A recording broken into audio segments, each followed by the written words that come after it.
Yeah. So what else is in your toolbox? So exercise is obviously your main sort of, that's your number one, but like Yeah. what else for the good days and the bad days, what helps you maintain the ability to show up and do your best? So Canada has recently, I think it was fall 2018, legalized cannabis. But so I use cannabis largely for symptom management, just because I don't like taking a lot of pain meds. My mom is kind of a hippie, which is Galliano Island, and that's why she lives on Galliano. Like it's totally her thing. So like growing up, which is hilarious because growing up, of course, I had all these symptoms. I've been getting headaches since I was like 8 years old. They turned into migraines by like 10 or 12. I've been getting I've had pains my entire life. But my mom was so against, like, not necessarily against, but she just doesn't necessarily really like modern Western medicine if we can avoid it. Yeah. She knows there's a time and place for it, and like she'll take antibiotics if she needs them. Like she doesn't completely neglect, or like she's not one of those, but she will use a natural like holistic remedy before taking an Advil or like going to the hospital or going to the doctor or whatever, right? Yeah. And so growing up, like I only took pain meds if I was like I need pain meds. And so I think that's largely why like exercise and cannabis are kind of like my go-tos. And so then in what form do you take cannabis? Because in the UK it's nowhere near legal. I'm really hopeful that one day it will be. And I used to personally manage my pain with smoking cannabis, but obviously because it's not regulated, you don't know the strength you're getting. It's not legal to buy. So with it comes a lot of risks as well as understandable stigmas with smoking it. Totally. So what, like, how does it work in Canada where it's legal? Like, how does it work? So it's legal out here. I have, it's kind of like going to a liquor store at this point. There's dispensaries all over Kelowna. There's one that's on Aboriginal land that's actually like 10 minutes from my house, and so they don't have to charge taxes, which is awesome.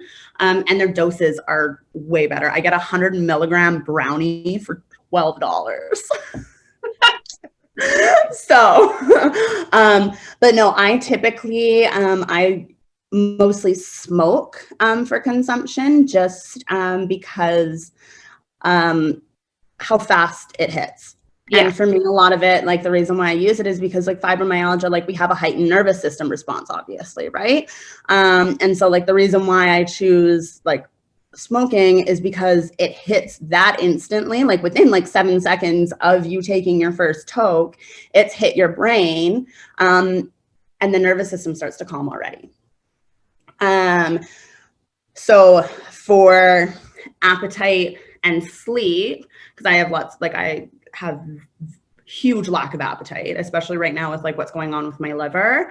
I barely have I'm only eating because I know I need to eat, not because I actually ever want to eat anything, which is kind of unfortunate that I don't even enjoy food right now. So that's why I smoke it largely for those reasons. But when I'm like experiencing like high levels of pain or like just really need to just like knock myself out, I'll smoke and take edibles. And how is the, like, excuse my lack of knowledge with it. But how is the THC regulated? Is the THC in it? Is that taken out? No, because like the THC is part of the legal. So jealous. I'm so jealous. Yeah, right. I know. So you can get just CBD products as well. So like for a lot of people, I think I have some friends that are like, they're not a huge fan of like getting high or like getting baked. Like they don't want that side of it. But then, so then I'm just kind of like, well, have you ever considered CBD for like anxiety, pain, sleep, that kind of thing, right? Because that's how I started, is I was having panic attacks. And my roommate, who also had panic attacks, she's like, hey, I just like went to my dispensary and because she had a green card. This is before it was legal and you just needed like a medical green card to go to a dispensary to get medical marijuana. And so she was like, I just went to my dispensary and like, they're having like a big sale. And I got like these CBD caramels. So like these CBD like edibles. And she's like, they won't get you high, but they'll like help reduce, like calm you down. And so like help you sleep. Worked like a charm. Obviously, I built up a tolerance, and now I need to consume a lot more than what I was at that point. But I'll tell a lot of people, I'll be like, you can get CBD oils. So you literally just like drop like some oil on your tongue or like under your tongue kind of thing. You can also get THC oils. You can get CBD gummies, THC. You can get 1-to-1 CBD THC stuff. There's so many options. You can get vape pens. There's so many options for consumption of cannabis products out here now that it's like, I'm so happy. And I think that it needs to like continue to go like this, like worldwide, because it's just like, it's a naturally grown product. Like why is alcohol legal and cannabis not? Is my thing. Because then you think about these people that like if you take somebody that has gone out and drank all night versus somebody that has gone out and smoked weed all night, who's going to cause more issues? Yeah. Right? Who's going to start the fight? Who's going to start the fight? Right? Like who is going to go and make completely irrational decisions and like potentially like, because alcohol just affects some people that way, right? Whereas like I have never seen cannabis affect somebody to make them violent or completely irrational. Some people have had like bad trips where they get like super anxious, that kind of thing, like just because it affects them and like increases their anxiety and their paranoia kind of thing. But then they just go into a panic. They don't become dangerous, irrational, and criminalistic. Right? Absolutely. So yeah, how is it sort of how is it monitored to make sure that, because there is, so I had a really bad trip, shall we say,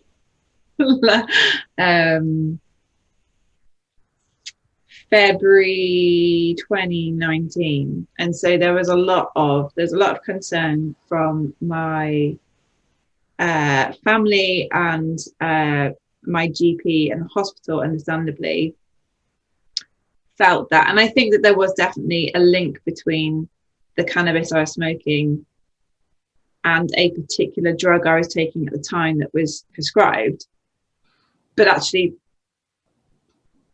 the real trigger for what happened and what went wrong with my brain was the fact that I'd spoken about some previous underlying trauma that I'd never spoken about. And so really that was just like Pandora's box was open, and it was like fireworks going off in my head. But like, I do understand that there is a link between like psychosis, cannabis-induced psychosis. That is a real thing. The risk of that is increased with a mix and cocktail of medications that have been taken in the background. So how is that sort of?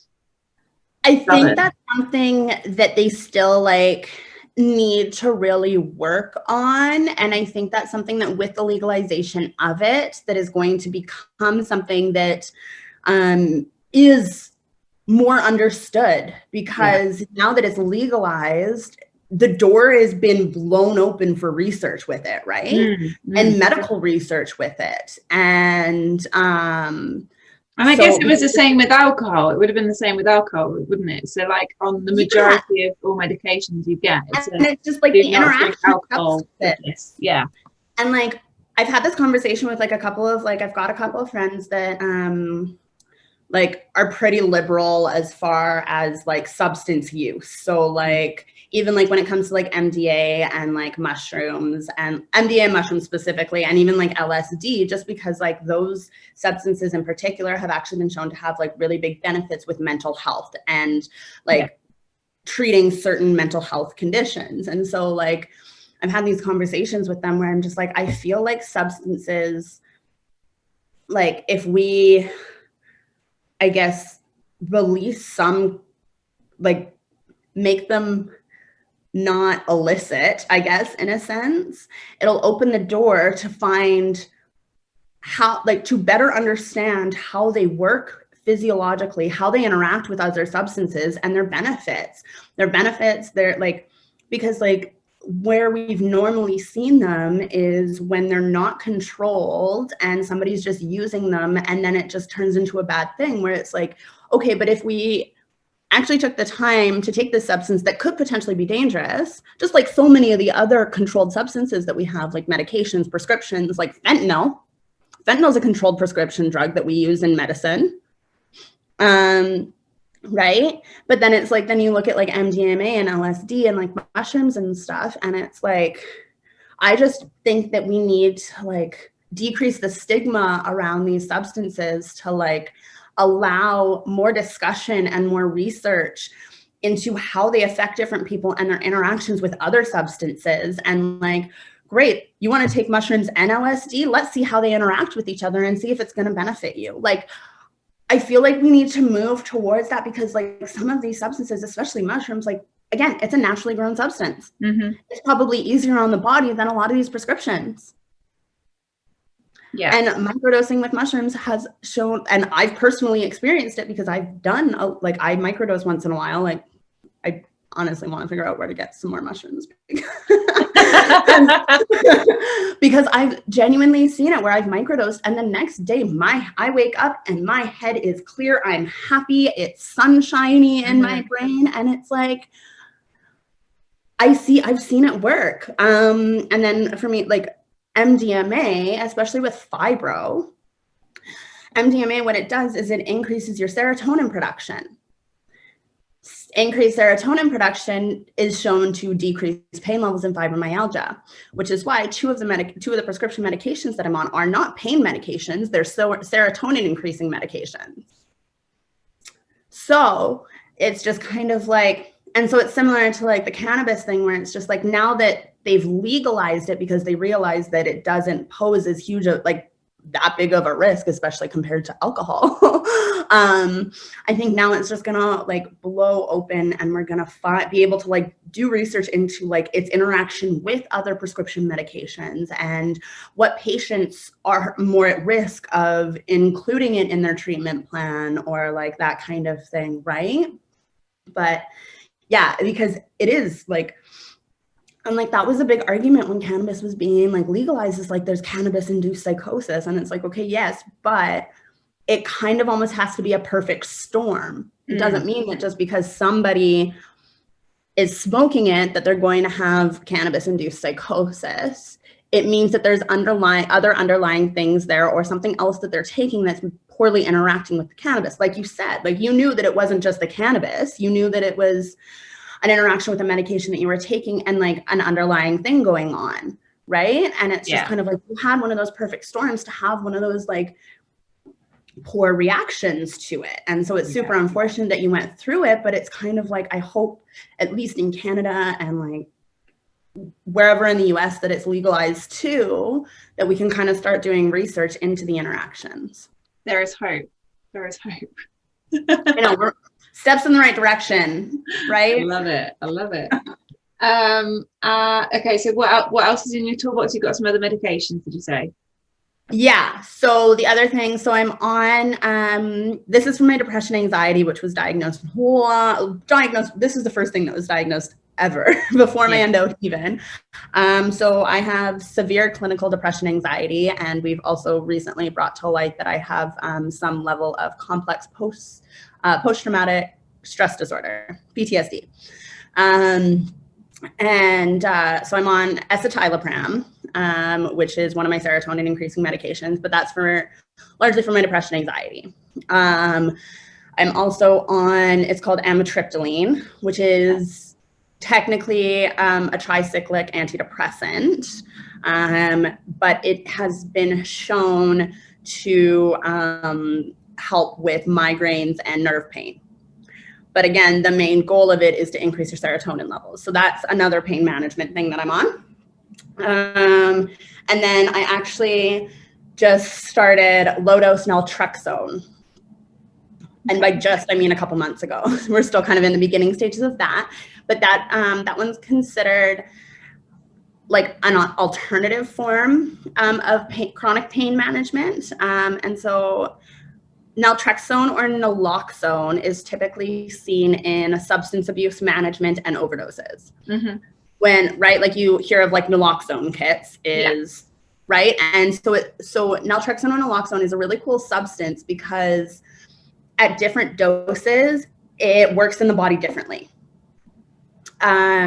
So at low doses, which is, I forget what the doses are that they use in like addiction and that kind of thing. I want to say it's closer to the like 10 milligrams a day dose. I'm only on 4 milligrams a day, 4.5 milligrams a day. Yeah, I think don't quote me, but I think like to bring somebody round from an opiate overdose, it's like a 25 mil shot. Yeah, something like that. And then like sometimes if like you're treating somebody to help them like with their addiction management, they can be on naltrexone for like a period of time. And I still think it's at those higher doses, like somewhere's around there. Like 10, I think it's like 10 milligrams if they're using it like after it. But then, you're probably pretty right about like the 25. Yeah, because that what that does at that level is like cancels out any opiates within the system, doesn't it? So even if you're taking them, it's absolutely pointless and a waste of money. Yeah, and so like the whole idea, and like even so, the one thing that it does, like from my understanding and like what I've read, I could also just, who knows how, I'm not a doctor, and so I don't fully understand some of these pathways sometimes. But my understanding is that at both doses, the low dose and the higher doses, it's an opioid receptor antagonist. So it blocks the receptors that the opioid would be binding to in the brain. And so, but at these lower doses, it still blocks that opioid receptor. But what it does is the chronic use of blockage of that receptor is it inhibits a pro-inflammatory cytokine pathway. So I guess and that's why like chronic opioid usage in fibromyalgia is not beneficial. It's actually been shown to increase pain. And the reason is because chronic stimulation like of these like receptors, I think stimulates a pro-inflammatory pathway that causes inflammation in the body and thus more pain. So the whole idea is that at these low doses, the naltrexone blocks these receptors, but it inhibits this pathway. So then this pro-inflammatory pathway doesn't happen, which then over time like reduces your overall inflammation and thus reduces your pain. So my naturopath started me on that. So we've been doing that, which has been, again, aside from like, if this whole liver thing wasn't going on, things would be way better. But because of that, my pain levels have been pretty intense. And then I think I've just been working a little bit too much. Yeah, I've definitely triggered a couple migraines for myself in the past week here, and it's totally just because I'm not sleeping enough and working too much. So I'm looking at how to adjust that with like my new schedule and stuff, and where I can reduce and that kind of thing. That sounds good. I'm happy to hear that. I think it's really, I mean, it's important whether or not you've got a chronic illness to have a good work-life balance, but especially when you have a chronic invisible illness is really, really important. Yeah. But you sound like you are absolutely living your best life and committed to it, and I absolutely love that. It's been such a treat to meet you. I don't think I've stopped smiling the whole time, and I've learned so much from you. I can't wait to go back and edit this so I can take in everything that you said again. Right. Because yeah, I feel like I've been at school today. It's great. Yay. You're a real See, and like teacher. that's like my whole goal is like, and like you kind of touched on like these accounts about like invisible illness and fibromyalgia that like all they're kind of highlighting is the struggle of it and not what they do to combat it, and like where they don't really talk about their wins. They just talk about like the really shitty negative events of their chronic illness. And it's like some of them I'm like, I look at them and it makes me think maybe I'm not sick enough to be considered having a chronic illness. And I'm like, no, they just don't all like, right. But it's just like, so I get the same thing. So my whole thing is I just want to educate people. I want to increase awareness. I want to educate people about what I go through and touch on the science behind it, because that really interests me, right? And educate people like that, not only that don't have it, but maybe educate people that have these conditions that don't really know much about it. Because to be completely honest with you, there's a lot of doctors that are completely clueless when it comes to these type of things. Yeah. And like my last guest sort of highlighted, we can't expect a doctor to know everything about every condition there is out there. So we need to sort of cut a little bit of slack that like, it's okay that not everyone knows.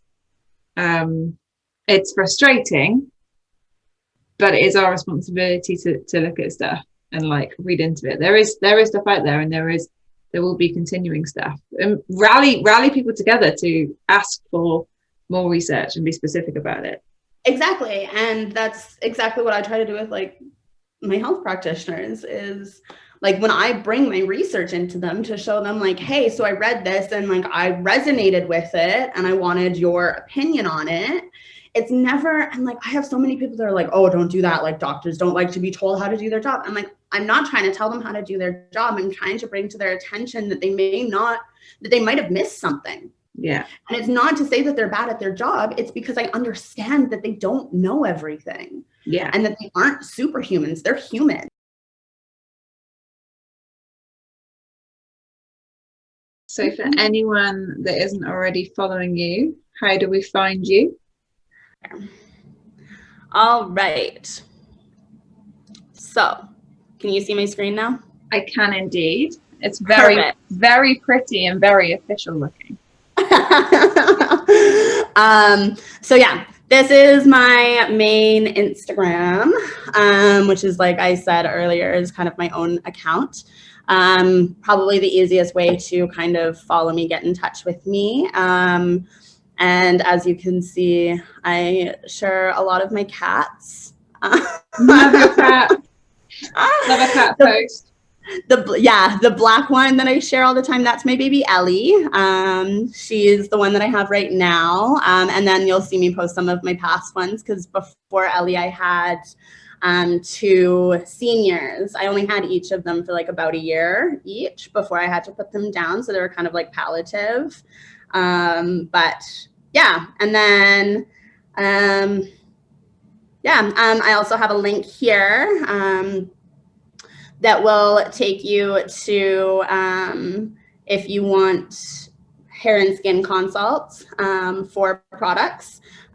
So we are Modern Nature. We can distribute in UK, Ireland, Poland, US, and Canada.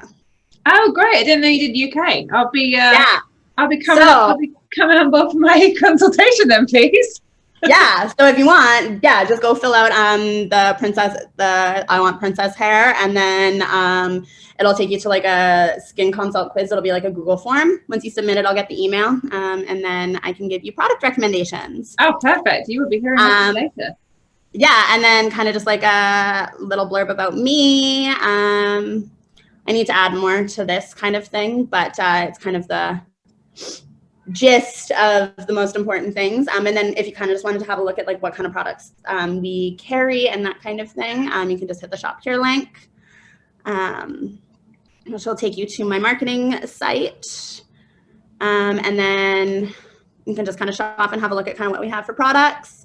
But yeah, this is my Instagram, and where I share my illness journeys. I go on my story and I talk about like my symptoms. I kind of go over different symptoms and why I experience them and what they are and why they happen with the different conditions that I have. And yeah, I also recently became a plant mom. So I've seen the highlights of plant babies. Do you want to started sharing my plant babies. What plant babies have you got? So I'll actually just see if the story will. So this is Picasso. I don't honestly really know what kind of plants these are. All of them. I just liked the look of them. I like Picasso. Yeah. Olivia is my orchid. Orchid. I love that. Yeah, I had one of my bosses give her to me when I like first moved back to Kelowna in December. But I didn't really like, cause she needed more sunlight. She was like, she's not getting enough sunlight. So like, and I was like, great, my place has a lot of natural light, and it does. But I just like, I didn't repot it. I didn't really take care of it properly until recently, and she's thriving now. Hoping to see some flowers bloom eventually. I'm really, really good at killing orchids. I'm surprised. From December to September, I barely did anything, and I didn't kill it. It just didn't grow. Not sure how I managed. And then this is Penelope. She is a dragon tree, an indoor dragon tree. Great. Yeah, so she is gonna actually like grow into like a tall indoor tree type thing. And then, oh, that's just Olivia and her new little root growth going on there. And then I also got Ellie some cat grass, so which is sitting out on the porch, and because she just mowed it, and I was like, okay, you can't have 24/7 access to this because it needs to grow. So I have like a couple of personal sort of curious questions, because I've recently started to take training seriously, because my method has been, previously it was all about medication. It's now all about no medication, diet, mindfulness, and exercise. And after some like steroid injections in my back to help a separate injury, I'm now starting to really build on my strength. And so I'm curious to know what protein powders you use, because I've seen that you like, do you shot the powder and then swill it back? Like that's my pre-workout. Okay, talk me through that then. And like, what's the benefits of it? What do you feel the benefits are? Do you actually feel and see a difference between? So the reason or not? So the reason why I use pre-workout, and I've actually kind of is pre-workout, typically it's considered a temporary performance enhancer. So different pre-workouts are going to have different ingredients in them. The ones that I use Believe supplements. And I don't know if they're available in the UK. I know it's US, Canada. Here, I can stop sharing my screen. But so yeah, I know it's US, Canada, but they have a third party check their ingredients and what they say is in it versus what actually is. It's third party tested. So that's kind of why they can't lie about what's in it, kind of thing. Yeah. And it's just, yeah, a few of the athletes and like bodybuilders that I know started using this brand. And so I gave it a shot and I actually really enjoy it. I use whey protein just because dairy doesn't bother me. Like I can handle dairy. So I use whey protein powder. You can also use there's protein isolates. You can also get, honestly, yeah, like you can get like paleo proteins and like that kind of thing. Like there's so many different options on the market now for people that have like dietary restrictions in their stuff, like in that kind of thing, that they can get that kind of thing. But yeah, it's typically whey protein is what you'll typically see. And then my pre-workout is largely caffeine. It's got 300 to 400 milligrams of caffeine in it. And yeah, so I've got a caffeine dependency, which, to be completely honest with you, if I'm gonna have any dependencies, I feel like caffeine is the least of the work. Like, yeah. But yeah, it just kind of like, it gives you a little bit of extra energy. There's some other stuff in there like L-theanine, beta alanine, that kind of thing that just kind of help your body produce more power for that short period of time. So you can basically train harder to get more adaptations, is the whole idea of a pre-workout. And then for me, I use protein powder largely for my appetite, because a lot of the time I have a hard time physically like consuming like solid meals. Yeah. And so a lot of the times I actually have to drink my calories, and that's where like my protein powders really come in handy, where it's just like, okay, I've had a lot of carbs today, but I haven't had any protein.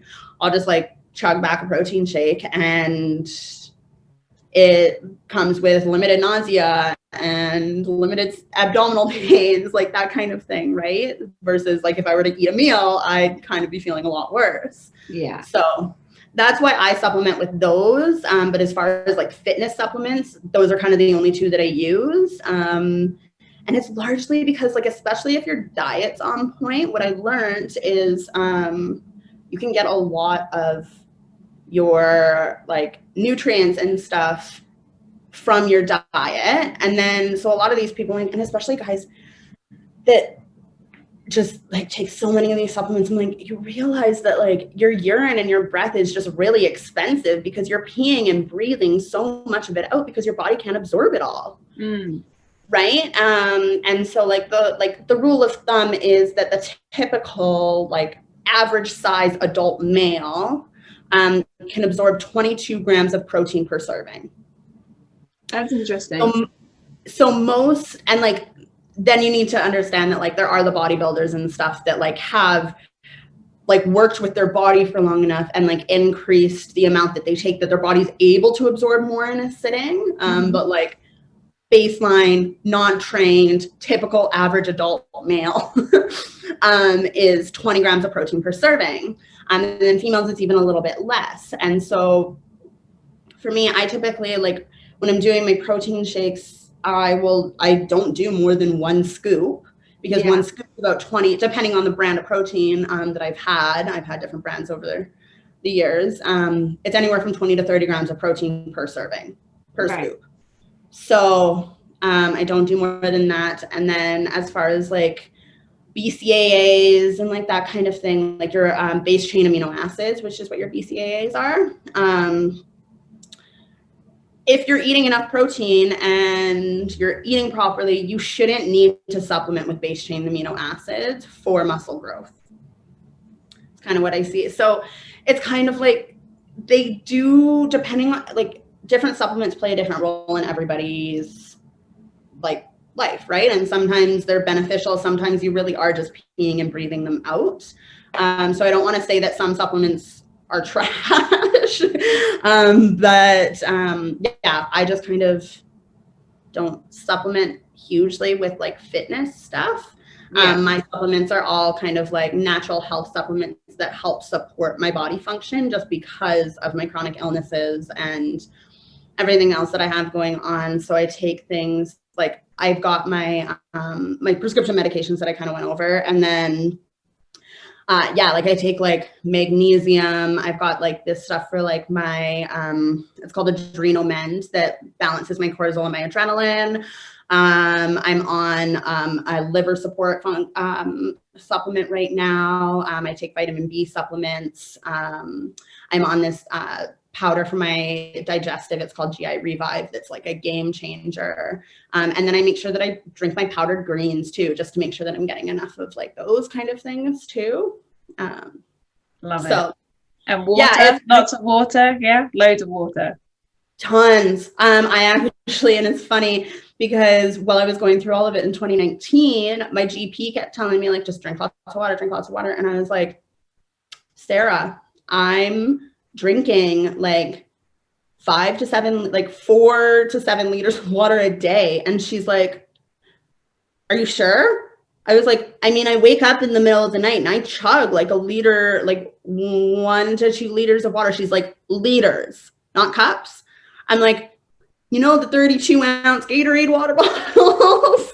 And she's like, yeah. I was like, 32 ounces is about a liter, correct? And she's like, yeah. I was like, yeah, I chug 1.5 to 2 of those in the middle of the night after I've stayed well hydrated throughout the day. She's like, that's a little excessive. I'm like, I know. Because the average adult, like, granted, I'm an athlete as well, so my water consumption does need to be up around the 4 to 5 liters of water a day. But like the average adult only needs to consume 2 to 3 liters of water. So the fact that I'm up there at like easily 5 liters of water a day, most people are like, that's a little excessive. It's like, well, that's what I thought too, but nobody thought it was weird. Why did no one tell me? Yeah. So, but yeah, that's kind of one thing, like definitely stay hydrated. The other thing, like as far as like hydration goes, is make sure that like you're like, the one reason why I can actually consume the amount of water that I do is because my salt consumption is also high enough. I drink enough juice and consume salts in other areas that it doesn't dilute my electrolyte balance, because there is always kind of like the concern. And one of my coworkers was actually telling me that she went through this. She's like, yeah, I was drinking like a lot of water a day and it like really messed me up because it completely depleted my electrolyte balance. Because you want to make sure, because basically overconsumption of water without enough salt intake can basically dehydrate you because it dilutes your electrolyte balance. And your electrolytes, such as like your sodium, potassium, magnesium, which are like your 3 main ones, have a lot to do with your nervous system control and basically all the other functions in your body. If your sodium and potassium levels are messed up because you have too much water, your nervous system's not going to function properly, because sodium and potassium are what cause your nerve like impulses, is sodium and potassium going across these gradients in your body. And so I just needed to make sure that we note that for people that, yes, stay hydrated, drink lots of water, but make sure that your salt intake is also good. So that if you're drinking more than your 2 liters of water, you're not overhydrating. Love that. So much good advice. Thank you so much for all of this. This has just been, this has been unreal. It's been like, I knew this was going to be a good episode and I knew I was going to get a lot from you, but I didn't know just how much I would learn. So thank you so much for your time. It was my pleasure. I just love that you're doing this to like give people like myself like a platform to like openly talk and share about it. Because I mean, I'm such an open book about it and I will talk for hours about it, because it's just like there's so much to talk about and I'm so interested, and it's just like there's so much that I can teach people, but it's just like I feel like I bore people sometimes.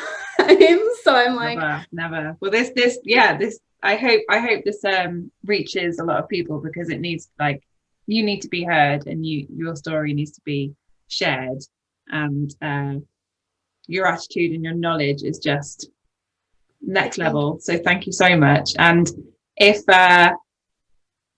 you can spare some time again in the future, I'd love to have you back on, because I just feel like this is like chapter 1. There's so many more chapters. And by the end of it, we've definitely got your book covered. So right? I know. But yeah, seriously, you need to start working on that. That would be you should be writing this stuff down and sharing it. It's great. Thank you so much for being here. You're so welcome. I'm going to go make my dinner now because my time is 6 o'clock. In your time, I think it's time for you to go to one of your 4 jobs. You absolutely better. Yeah. Thank you so much. And I'm overwhelmed by how brilliant this has been. And I really look forward to connecting with you again and staying in touch. Totally. And sharing with you my wins as I get fitter now, fitter, stronger. You're an absolute inspiration. Thank you. Thank you. I'll see you soon.